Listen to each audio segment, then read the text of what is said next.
So how would you feel if every time you opened a personal letter, it got scanned and analyzed? Well, that's what happens at least one free email service. Tonight, Ted Daniel shows you the price you might really be paying for free services on the Internet.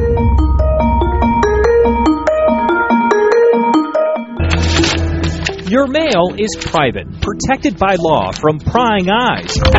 Your email is not. And now some of the words you write to your family and friends are being sold to the highest bidder. I think a lot of users would be surprised to learn that that is how their personal information is being treated. John Verdi, Senior Counsel for the Electronic Privacy Information Center, is talking about Gmail, Google's free email service. Users don't expect the contents of their email to be driving marketing campaigns. What's going on? Gmail is selling ad space based on the content of your mail, current and past. The company admits this on its website. Let's say you're reading a confirmation email from a hotel in Chicago. Next to your email, you might see ads about flights, restaurants, or other things relevant to a trip to Chicago. This actual Gmail account was set up to see how specific it got. A note about a trip to New York delivered ads for New York hotels. A question about cosmetic surgery, ads for services in our neighborhood. A potentially sensitive message about a friend's pregnancy. A link for an ultrasound. Google even translated a lunch date for next Friday into the exact date and offered to put it and the location on our calendar. Google is absolutely reading the contents of your mail. Google says it's not reading technically, but scanning. And of course, the system is entirely automated. No humans are involved in selecting ads.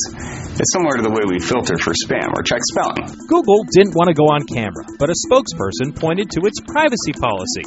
Google also says it doesn't share personal information or emails with advertisers.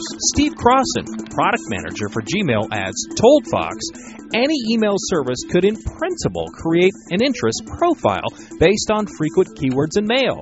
Currently, Gmail's policy is not to do this. Our ad-serving systems involve no logging or storage of interests. But Google or any other email service could change its policy and add that email data to information that the company and marketers already know about you. Marketers out there can create very detailed dossiers about a person, not only what products they're interested in, but demographic information, how much somebody makes, race, gender, those kinds of things. Companies bid on how much they're willing to pay to place an ad on the page that you're viewing. The more the ad service knows about you, the more it can tailor the ad to your interests, and the more money they can charge. It's called behavioral targeting, and the Federal Trade Commission is working to strengthen guidelines for companies. That's the way that a lot of the Internet is funded. So there are benefits as well as risks. The risks are that you unknowingly reveal too much about yourself.